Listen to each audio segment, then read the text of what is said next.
ફરી એકવાર પાટીદાર સમાજના યુવાનો સક્રિય બન્યા છે। આવતીકાલે ગાંધીનગર ખાતે પાટીદાર સમાજના આગેવાનોની એક મહત્વપૂર્ણ બેઠક યોજાવાની છે। ત્યારે શું આ બેઠક યોજાવાની છે, શું ચર્ચાઓ થવાની છે, આ મામલે શું કહી રહ્યા છે પાટીદાર સમાજના યુવા નેતા અલ્પેશ કથિરિયા, વિગતે વાત કરીએ। વૈષ્ણવજન તો તેને કહીએ જે પીડ પરાઈ જાનાને રે। નમસ્કાર દર્શક મિત્રો, નવજીવન ન્યૂઝમાં આપનું સ્વાગત છે। હું છું ફૈઝાન।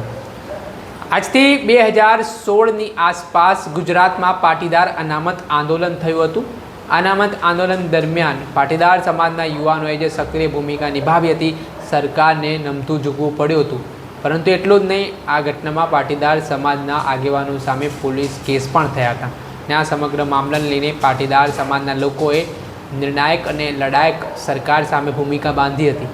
ત્યારે હવે આવતીકાલે પાટીદાર સમાજના આગેવાનોની ગાંધીનગર ખાતે એક મહત્વપૂર્ણ બેઠક યોજાવા જઈ રહી છે।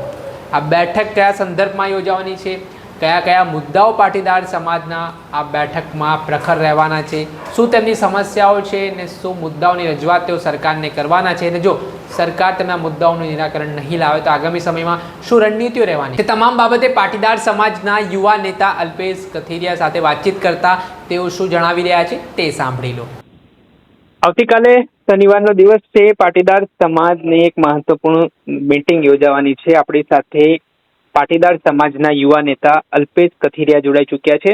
અલ્પેશભાઈ, આવતીકાલે જે પાટીદાર અનામત આંદોલન સમયે જે યુવાનો એકત્ર થયા હતા, જે લડાઈઓ ચલાઈ હતી, તે લડત ચલાવવાની જે વાત હતી, હવે ફરી આવતીકાલે એક મહત્વપૂર્ણ બેઠક મળવા જઈ રહી છે ગાંધીનગરમાં।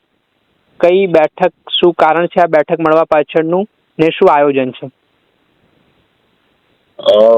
વિવિધ વિસ્તારોની અંદર જે તે સામાજિક આગેવાનો હોય, સંસ્થાઓ હોય કે જે કોઈ પણ નાનું મોટું પ્રતિનિધિત્વ કરે છે, અલગ અલગ મુદ્દાઓ હોય છે। એની અંદર હવે આજખોરીનો મુદ્દો છે, યુવા હવે ગેમ વાળા દૂષણમાં જે અને જે આખું ત્યાં રેકેટ ચાલે છે એનો મુદ્દો છે, પાટીદાર અનામત દરમિયાનના કેસો બાબતનો મુદ્દો હોય, પછી ગોંડલમાં જે થયું એ બાબતની ઘટનાનો મુદ્દો હોય, એ દીકરીઓની 18 વર્ષની ઉંમર છે, મા બાપ સંમતિ વગરના જે લગ્નને જે બનાવો બની રહ્યા છે એ બાબતની વાત, તો આવા અલગ અલગ વિસ્તારોના અલગ અલગ મુદ્દાઓ છે।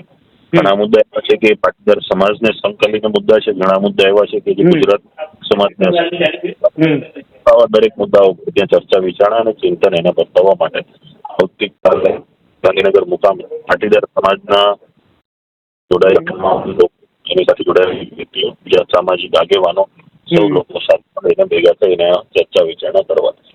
અચ્છા, તો આ બેઠકમાં કયા પાટીદાર સમાજના મુખ્ય આગેવાનો, યુવાનો જોડાવાના છે ને જે તમારી મુખ્ય માંગણીઓ છે, તો હજી સુધી જે સરકાર સમક્ષ તમે ભૂતકાળમાં મૂકી હતી, તો તેમને સરકાર તરફથી શું હૈયાદાણ આપવામાં આવી છે?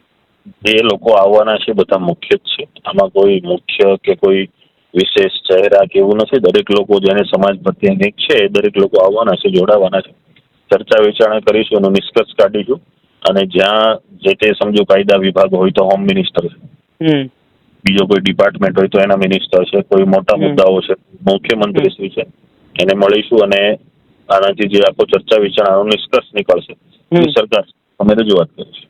જી, મારો છેલ્લો પ્રશ્ન કે જો માન લો જે તમારા અલગ અલગ મુદ્દાઓ છે, તો પાટીદાર સમાજને એકત્ર કરવાના કઈ રીતના તમે પ્રયાસ કરશો? કેમ કે મોટા ભાગે હાલ જે પાટીદાર સમાજના નેતાઓ છે તે તો ભારતીય જનતા પાર્ટી એટલે કે સરકાર સાથે સંકળાયેલા છે, જી, તો એમને કેવી રીતે એકત્ર કરશો અને સરકાર સામે લડત ચલાવશો? અત્યારે સરકાર સામે લડતનો મુદ્દો નથી, અત્યારે અમારી જે પ્રશ્નો ચાલી રહ્યા છે એનો ચિંતનનો મુદ્દો છે। ચિંતન થયા બાદ સરકારશ્રીને રજૂઆત થાય, રજૂઆત માધ્યમથી રજૂઆત થયા પછી એનું કોઈ સમાધાન નથી થતું, કોઈ નિરાકરણ નથી આવતું, કોઈ સફળતા નથી મળતી, અથવા સરકાર દ્વારા કે સિસ્ટમ દ્વારા કોઈનો પ્રયાસ નથી થતો, પછી લડતનો મુદ્દો આવે છે। હાલ દરેક મળી રહ્યા છે, કોઈને પોતાના પાર્ટિકલ વિચાર, પોલિટિકલ અલગ અલગ હોઈ શકે છે, સામાજિક લોકો આવે છે અને એમાં ખાસ કરીને ટ્રસ્ટની સમિતિ હતી કે દેશ ગ્રુપ હતું કે બીજી નાની મોટી સંસ્થાઓ હતી કે જેણે જે તે વખતે સામાજિક ભૂમિકાઓ સમાજ માટે નિભાવી છે ને હજી પણ સમાજની વચ્ચે કંઈક ને કંઈક પોતાનું નાનું યોગદાન આપી રહ્યા છે, તો દરેક નાના મોટા યુવાનો લોકો જોડાવાના છે.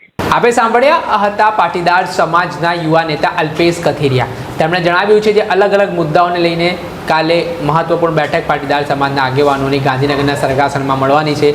આ બેઠક બાદ કમિટીની રચના થશે, ત્યારબાદ સરકાર સમક્ષ તેમની જે રજૂઆત છે તે રજૂઆત કરવામાં આવશે અને આ મુદ્દાનો યોગ્ય નિકાલ લાવવામાં આવે તેવી માંગ પણ કરવામાં આવશે. નહીંતર આગામી સમયમાં તેઓ આગામી રણનીતિઓ સરકાર સામે ઘડશે. દર્શક મિત્રો, આવા જ નવા વિડીયો સાથે આપણે માહિતગાર કરતા રહીશું, એટલે નવજીવન ન્યૂઝને આપ લાઈક કરી લો, સબસ્ક્રાઇબ કરી લો અને શેર કરવાનું ભૂલતા નહીં. વૈષ્ણવજન તો તેને કહીએ જે પીડ પરાઈ.